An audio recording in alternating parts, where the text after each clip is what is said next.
Bismillahirrahmanirrahim.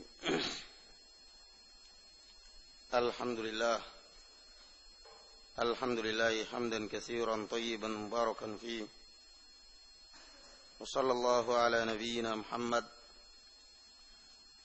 wa ala alihi wa ashabihi wa sallama tasliman katsira, amma ba'd. Qala al-imam Abu Abdullah Al-Bukhari rahimahullah ta'ala, Babul masajid fil buyut. Bab al-masajid, yakni ittikhadul masajid, membangun atau menjadikan, membikin masjid, fi al-buyut, di rumah atau di perumahan atau di perkampungan. Artinya barakallahu fikum, bukan suatu hal yang bid'ah seorang misalnya ketika membangun masjid atau ketika membangun rumah mengkhususkan salah satu ruangan untuk masjid di rumahnya, yang diistilahkan di tempat kita dengan musalla biasanya. Karena tempat kita kesannya berbeda antara masjid dengan musalla. Kalau masjid besar dipakai untuk sholat Jumat, kalau cuma untuk 5 waktu biasanya dinamakan musalla. Tetapi kalau kita kembalikan kepada hakikat syar'iyah sama aja. Masjid artinya tempat sujud, tempat sholat. Musalla tempat sholat. Ini cuman kebiasaan kita aja yang tidak mempengaruhi hakikat barakallahu fikum. Insyaallah ta'ala. Ketika membangun rumah mengkhususkan suatu ruangan untuk salat dia dan keluarganya. Ini untuk salat sunnah, bukan kemudian membuat masjid atau musalla di rumah siang dan malam 5 waktu sehari semalam salat berjamaah, yang adzan anaknya, yang qomat anaknya, yang makmum anaknya, istrinya di belakang.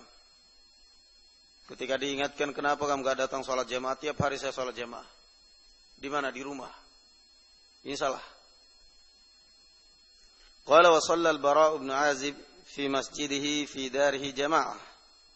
Dan al-Bara' ibn Azib radhiyallahu anhu pernah salat di kampungnya, di masjidnya, di tempat dia secara jamaah.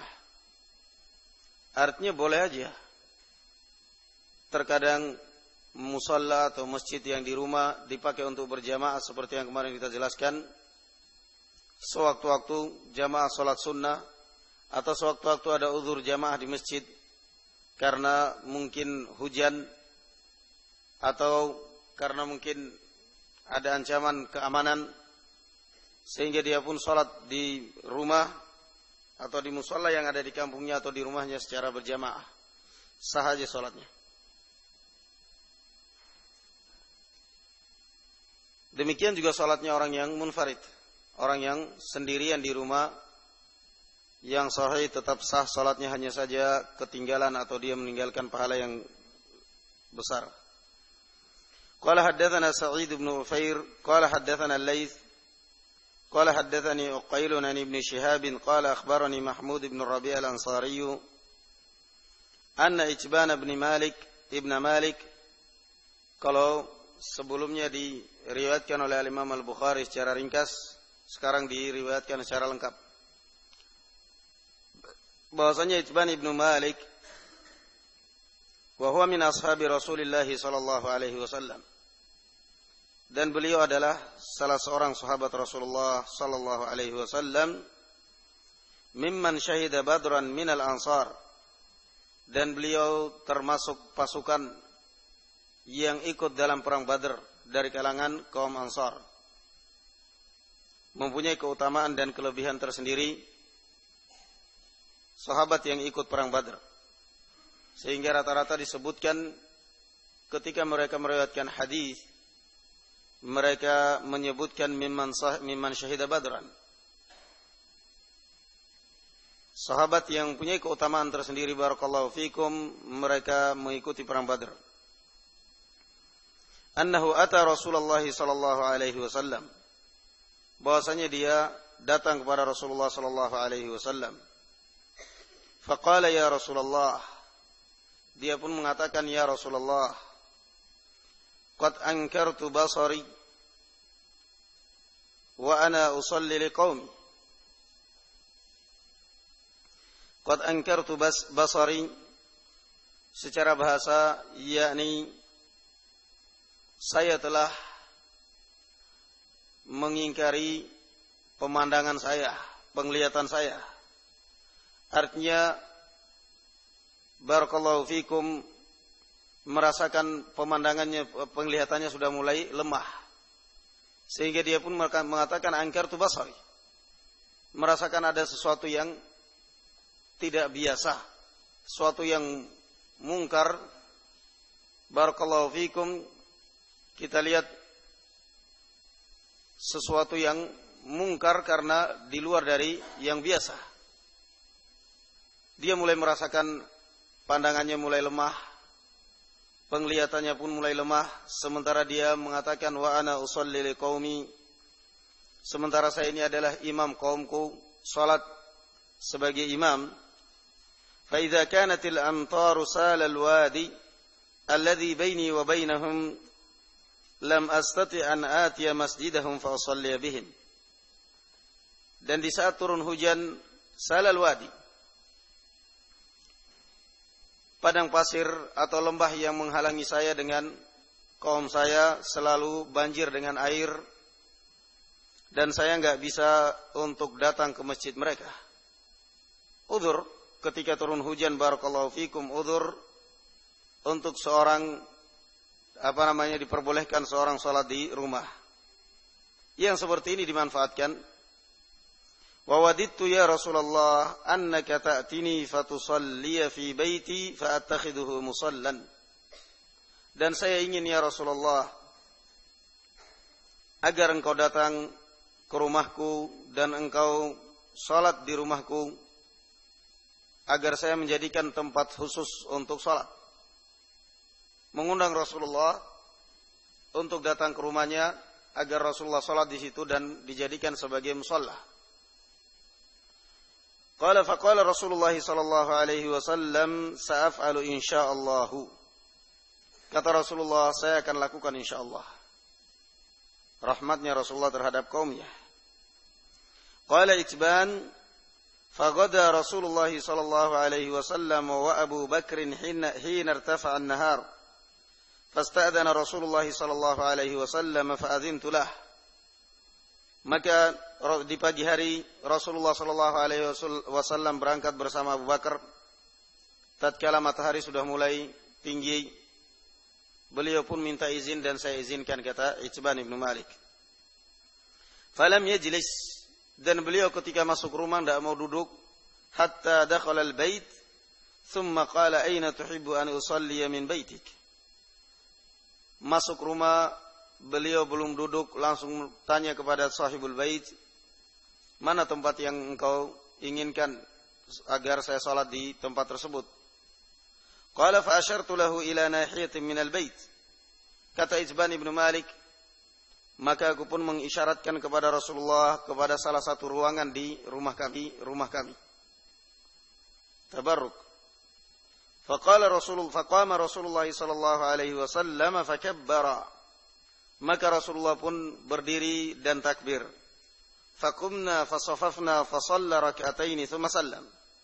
Dan kami pun, kata Itban ibn Malik, berdiri saf di belakang beliau dan beliau salat 2 rakaat kemudian salam. Boleh jamaah salat sunnah sewaktu-waktu atau salat wajib, tetapi ketika ada udzur seperti hujan atau yang lainnya, seperti hujan atau yang semisalnya. Qala wa habasnahu ala khaziratin sana'naha lah. Kata Itban ibn Malik, setelah Rasulullah SAW, kami pun menahan beliau untuk menyantap sedikit makanan khazirah, jenis roti yang telah kami siapkan untuk beliau. Qala fathaba Sampai di sini ya ikhwan barakallahu fikum yang berkaitan dengan bab ittikhadz al-masajid fil buyut, yakni bolehnya membikin atau mengkhususkan satu tempat di rumah untuk salat.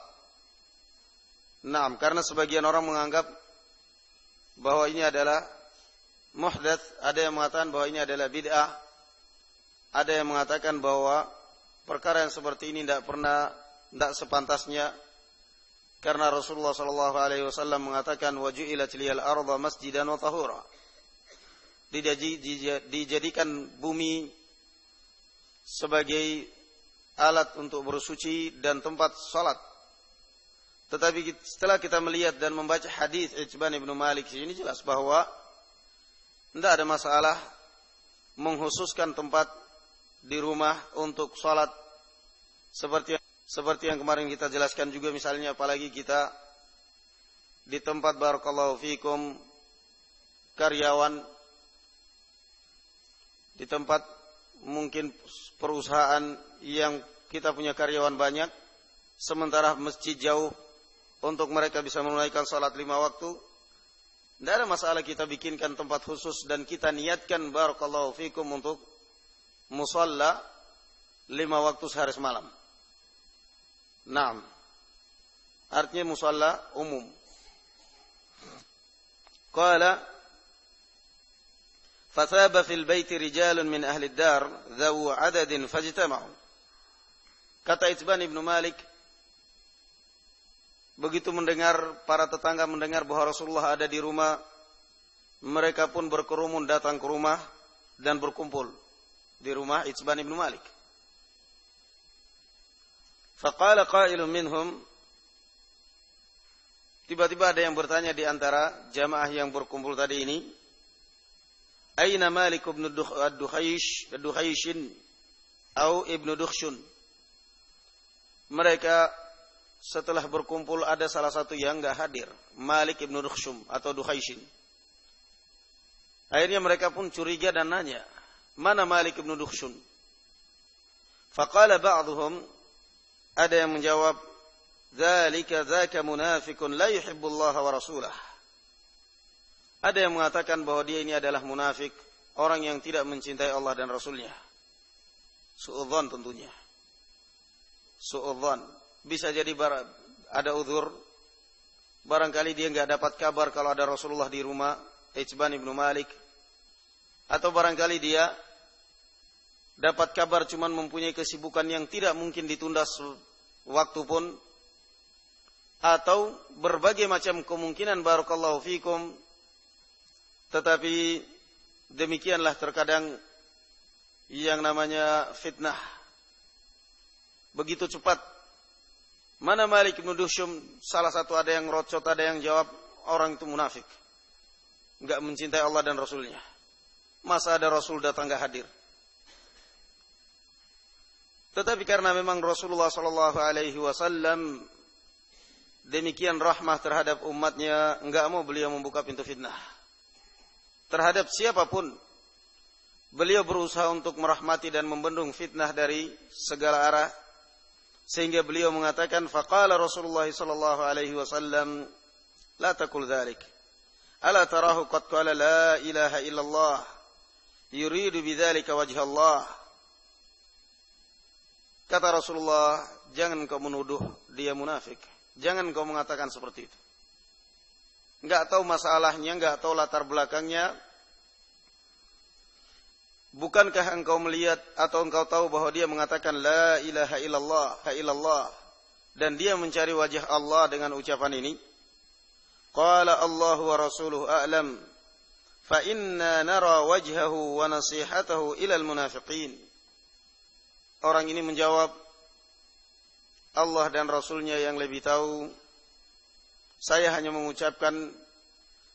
mengatakan sesuai dengan penglihatan saya, sesuai dengan pemantauan saya, bahwa saya melihat kecenderungan dia, kecondongan dia, wa nasihatah ilal munafiqin, dan dia selalu minta nasihat atau selalu duduk bermajelis dengan kaum munafikin. Di sini berarti barakallahu fikum ya ikhwan, ada dua. Yang pertama yang tadi kita jelaskan, jangan tergesa-gesa menghukumi seorang dengan suatu hukum munafik atau bid'ah atau yang lainnya dengan sekedar barakallahu fikum kamu melihat dia terjerumus dalam suatu perbuatan. Karena bisa jadi dia enggak tahu kalau itu adalah perbuatan yang salah.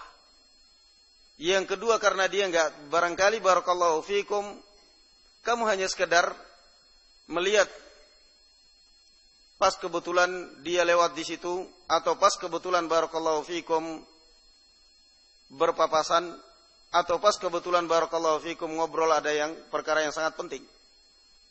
Apalagi di zaman kita sekarang terkadang orang membangun hukum suudzon kepada saudaranya karena kamera. Melihat si fulan gambarnya ditempel dengan seorang wanita, gambarnya ditempel dengan si fulan, lebih enggak bisa dipercaya lagi. Yang namanya gambar dirakit gampang sekali. Kita hendaknya hati-hati barakallahu fikum karena a'radul muslimin, kehormatan seorang muslim. Yang kedua, ad-difa' an a'radil muslimin, membela kehormatan seorang muslim. Ketika ada seorang di hadapanmu menjatuhkan saudaramu,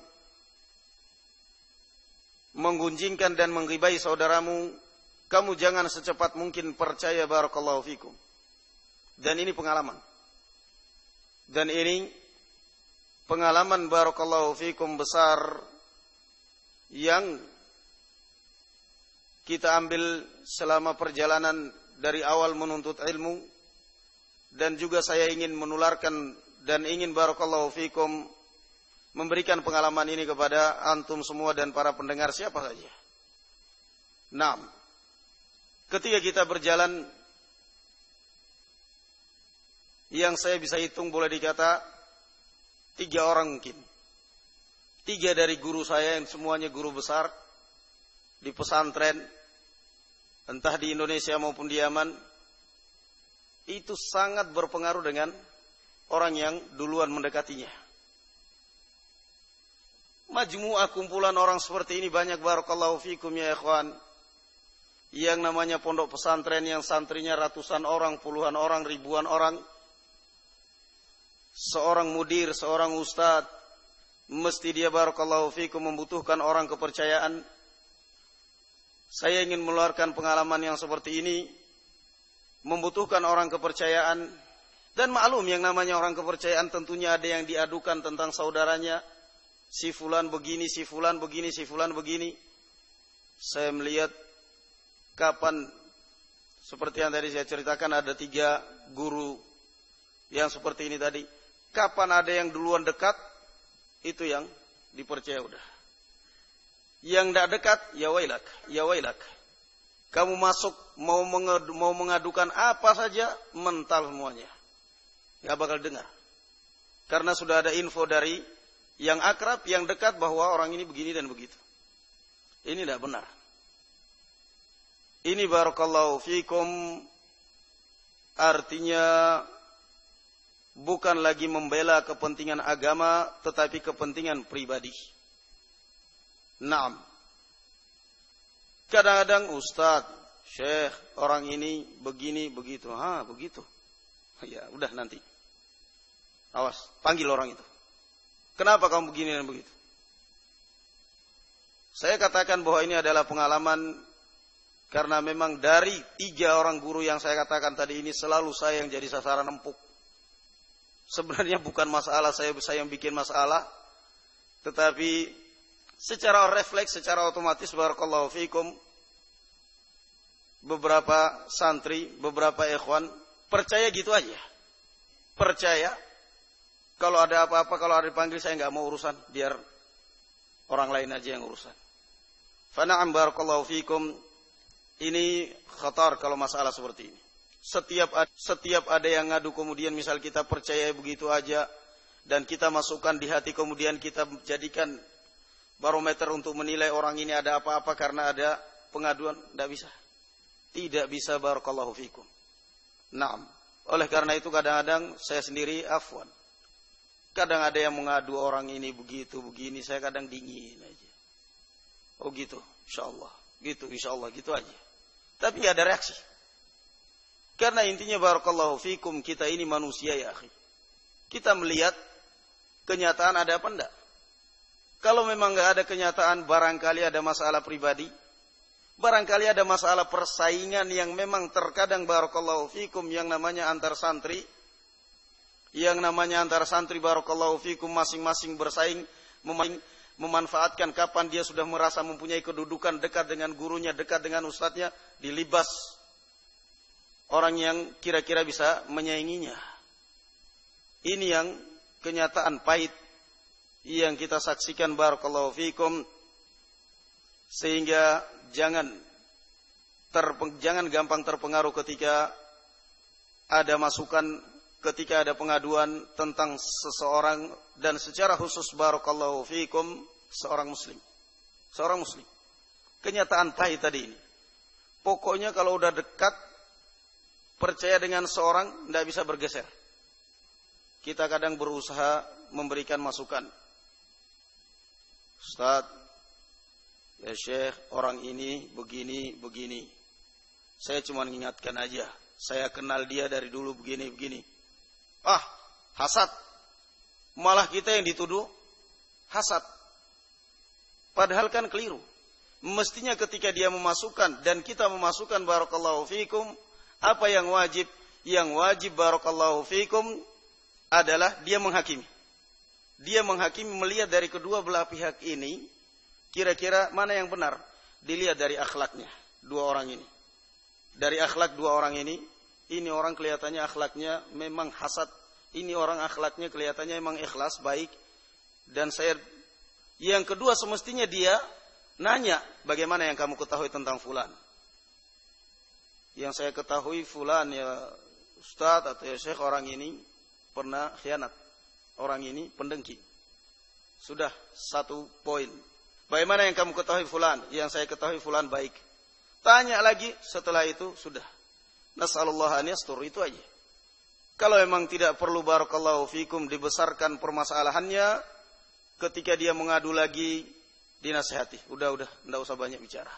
Yang penting semuanya baik, jangan sampai timbul perpecahan, timbul keributan. Nikmat dan adem dan tenang kalau seperti ini. Cuman barakallahu fikum terkadang seperti itu, Pak. Kapan kelihatan ada santri, ada ini, kadang-kadang masing-masing rebutan. Dekat dengan ustadznya. Dan ini hal yang nggak ada masalah, bagus. Namanya akrab, dekat, bagus. Hanya saja barakallahu fikum, yaitu tadi.